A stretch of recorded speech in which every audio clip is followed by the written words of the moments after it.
మహాప్రస్థానం గురించి మాత్రమే నేను మాట్లాడతాను. ఎందుకంటే 3 సంవత్సరాలు ప్రతిపక్షంలో ఉన్నప్పుడు ప్రేమ్సాగర్ రావు గారు ప్రతి గడప గడప సురేఖ మేడం గారు, తర్వాత ప్రేమ్సాగర్ రావు గారు, మేమందరం కూడా మా మహిళా టీం తిరిగినప్పుడు ప్రతి ఒక్క గడపలో మొదటగా వచ్చింది మాకు శ్మశాన వాటిక లేదు అని. ప్రతి ఇంటింటికి ఏడవని వాళ్ళు లేరు. కిరాయికున్న వాళ్ళు మా ఇంట్లో చనిపోతే మనం రోడ్ల మీద వారేసానని హాస్పిటల్ నుంచి శవాలను ఇంటికి కూడా రానియలేదు. 20 సంవత్సరాలు పదవిలో ఉన్నారు. నిన్న మాట్లాడిన మన కార్పొరేటర్ గారు 3 లీడర్ల దగ్గర పనిచేసారు. తను అప్పుడు మున్సిపాలిటీలో వైస్ చైర్మన్గా ఉన్నారు. చైర్మన్గా ఒక పెద్ద మనిషి ఉన్నాడు. అప్పుడు వాళ్ళకు గుర్తు లేదా? ఒక శ్మశాన వాటిక 20 సంవత్సరాలు ఉన్న ఎమ్మెల్యే దగ్గర నుండి కనీసం ఒక శ్మశాన వాటిక కాదు, తర్వాత 4 పందిరేసి 4 రేకులేసేంత కూడా మీరు పని చేయలేకపోయారు. అది సిగ్గుచేటు కాదా? మీరు పదవిలో ఉన్నది ఎందుకు? 20 సంవత్సరాలు ఉన్న వాళ్ళు చెయ్యలేని పని ఈరోజు మా ప్రేమ్సాగర్ రావు గారు తను ఎమ్మెల్యే ఎందుకు కావాలనుకున్నాడంటే గవర్నమెంట్ నుంచి ఫండ్స్ రావడానికి ఒక సర్టిఫికెట్ ఉండాలి. దానికని కానీ దోసుకోవడానికో దాచుకోవడానికో గూండాయిజం చేయడానికో ఏమన్నా అంటే క్లబ్బులు అంటారు, గూండాలు అంటారు. వాళ్ళు మైక్ పట్టిరంటే వాళ్ళు ఏం మాట్లాడతారో వాళ్ళకే తెలియదు. కానీ దేనికి భయపడని ఒక విజన్ ఉన్న వ్యక్తి ప్రేమ్సాగర్ రావు గారు. ఎవ్వరికి భయపడాడు. తను ఏ రోజైతే తను ప్రతిపక్షంలో ఉన్నప్పటి నుండి కూడా ప్రజలకు ఏ మాట అయితే నేను ఎమ్మెల్యేగా నన్ను గెలిపించండి మీకు సేవ చేస్తానన్న ప్రతి మాట నిజం చేసుకోవడానికి తను పనిచేస్తాడు. తన ఆరోగ్యాన్ని కూడా లెక్క చేయకుండా ఈ మహాప్రస్థానం ఎందుకు కట్టింది? ఎవరి కోసం కట్టినది? మంచిర్యాల నియోజకవర్గం ప్రజల కోసం కట్టిండు ఆయన. తన ఇంటి కోసం కాదు కదా. మీ కళ్ళు దొబ్బినాయా? ఏమన్నా కనబడలేదా? మీరు ఉన్నప్పుడు ఏం చేసిర్రు? మునిగిపోయే దాంట్లో ఇంత స్థలం చూసి వ్యాపారస్తుల దగ్గర నుంచి చందాలు వసూలు చేశారు. అప్పుడు నువ్వు వైస్ చైర్మన్ ఉన్నావు. ఏం చేసినావు నువ్వు? ఒక ఎమ్మెల్యే దగ్గర నుంచి కనీసం ఒక మహాప్రస్థానం కాదు, కనీసం శ్మశాన వాటిక కట్టియలేకపోయినావు. ఇవాళ అనడానికి నీకు ధైర్యం ఎక్కడి నుంచి వచ్చింది? మాట్లాడాలి. నువ్వు స్థానికుని, బయట నుండి వచ్చిన వాళ్ళు ఎవరో మాట్లాడితే వాళ్ళకి తెలియదు అనుకోవచ్చు. నువ్వు స్థానికునికి ఇప్పుడు నీకు దాదాపు నీ ఏజ్ నుంచినప్పటి నుంచి ప్రేమ్సాగర్ రావు నీకు చూస్తున్నాను. అతన్ని ఆయన డబ్బు కోసమని దాచుకోవడానికి, ఫండ్స్ తెచ్చి దోసుకోవడానికి, కాంట్రాక్టర్ దగ్గర నుంచి వసూలు చేసుకోవడానికి ఆయన ఎమ్మెల్యే కాలేదు. ఒక మనస్సాక్షి ఉన్నవాడు గుండె మీద చేసుకున్న ప్రతి ఒక్కరికి తెలుసు ప్రేమ్సాగర్ రావు ఏంది అనేది. ఎవ్వరికి భయపడాడు. ఆయన చేస్తానన్న పని అది ఏమైనా చేస్తాడు ఆయన. అది ఒకటి అందరికీ తెలుసు. ఈవెన్ 33 జిల్లాలలో ఉన్న ప్రతి ఎమ్మెల్యేకు తెలుసు, ఇప్పుడున్న సీఎంకు తెలుసు. అందుకని ఒక ఆదిలాబాద్ జిల్లాను ఒక తాటి మీద నడిపిస్తున్న వ్యక్తి ఆయన ఇవాళ విమర్శించే హక్కు నీకెందుకు లెక్కలు చూపెట్టాలి? మీరు ఏం చేసిండ్రు? 20 సంవత్సరాలు ఏం చేసినావు? మీ ఎమ్మెల్యేని ఎందుకు ప్రశ్నించలేదు? నువ్వు ఎమ్మెల్యే దగ్గర చేసినప్పుడు కనీసము జనాలు ఇదైపోతుంది. రోడ్ల మీద గాలబెట్టుకున్నారు శవాలను.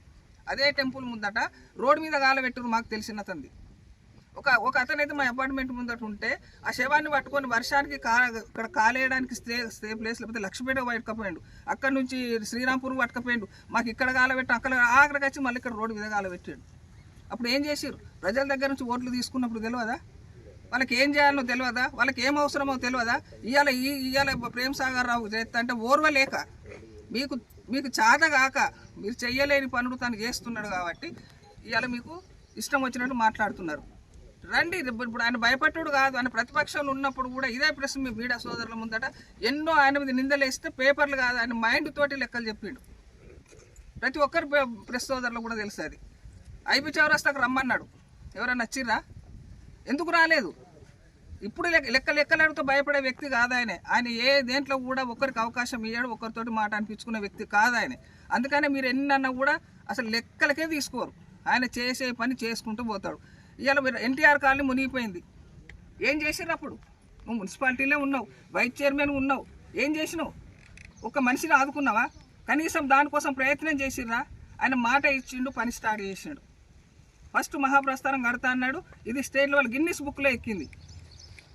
వాళ్ళ మనుషుల్ని పెట్టుకున్నారు. వాళ్ళు ఇచ్చిన ఎమ్మెల్యే దగ్గర ఏ ఎమ్మెల్యే ఉంటే అలా మీరు చేసింది కాదా? మున్సిపాలిటీ నుంచి మమ్మల్ని దొబ్బిరు, మా కౌన్సిలర్ని దొబ్బిన రోజులు గుర్తులేవా? నువ్వు సీట్లో కూర్చొని దొబ్బిపించినావు కదా. ప్రశ్నించడం హక్కు ప్రతి ఒక్కరికి ఉంటుంది, ప్రతి పౌరునికి ఉంటుంది. దాని మీద తప్పు పడతలేము. కానీ మాట్లాడే ముందు ఎవరిని మాట్లాడుతున్నారు, ఏ పని గురించి మాట్లాడుతున్నారు, ఏ సమస్య గురించి మాట్లాడుతున్నారు అనేది తెలుసుకొని మాట్లాడాలి. మీరు ఫ్రీ ప్లాన్గా ఒక 4 అందరు బయట నిలబెట్టి నువ్వు లోపలికి వచ్చి బయటకు వచ్చి ప్లే కార్డులు పట్టుకొని పోగానే అది సమస్య పరిష్కారం కాదు. ప్రజలు అన్నీ చూస్తున్నారు. సురేఖమ్మ 2 ఎమ్మెల్యేలు మాకు. ఫస్ట్ ఎమ్మెల్యే సర్టిఫికెట్ ఉన్న ఎమ్మెల్యే ఒకరైతే బాధ్యత తెలిసిన ఎమ్మెల్యే సురేఖ మేడం గారు. ప్రతి విషయంలో తనకు అవగాహన ఉంది. ఇవాళ ఓటర్ లిస్టులు తయారు చేయడం గడప గడప ఎందుకు తిరుగుతున్నది? ఒక ఏ వ్యక్తి కూడా ఓటు హక్కు కోల్పోవద్దని మీరు చేస్తారా? పని చేసేవాడిని విమర్శించే హక్కు ఎవ్వరికీ లేదు.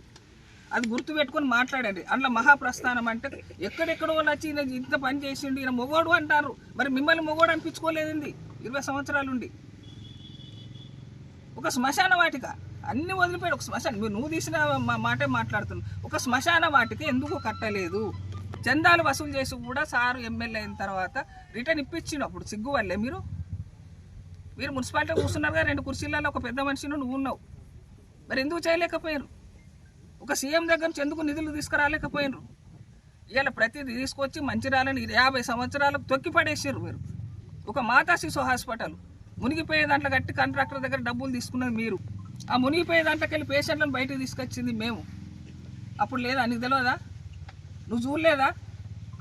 ఇప్పుడు కార్పొరేట్ హాస్పిటల్ కట్టే దగ్గర మీరు ఏం ప్లాన్ వేసిండ్రు? కూరగాయల మార్కెట్ పెడతారు అక్కడ. ఎంత తెలివి తక్కువ కాదు. ఒక కౌన్సిలర్కు ఉన్న తెలివి కూడా మీ ఎమ్మెల్యేకు లేదు కాబట్టి మంచిర్యాల మొత్తం తొక్కిడిచి పెట్టారు. ఎంత దొరుకుతుందో అంత దోసుకున్నది మీరు. ఇవాళ మా వాళ్ళని పట్టుకుని మీరు దోసుకున్నారు, పట్టుకున్నారు, చేసిండ్రు అని ఇష్టం వచ్చినట్టు మాట్లాడితే మైకున్నదని మాట్లాడితే ఊరుకునేటోళ్ళు ఎవరు లేరు. ఇంకొకసారి ప్రేమ్ సాగర్ రావు గురించి ఆయన చేసే పని గురించి కానీ ఎవరు మాట్లాడినా కూడా ఏ కార్యకర్త కాదు ఏ ఓటర్ కూడా సహించండి. మిమ్మల్ని మంచిర్యాల తరిమి కొడతారు. ఇదే శివుని సాక్షి చెప్తానా. ఆయన గురించి మాట్లాడినాడు ఎవడు బాగుపడలేదు. మీరు కూడా అంతే.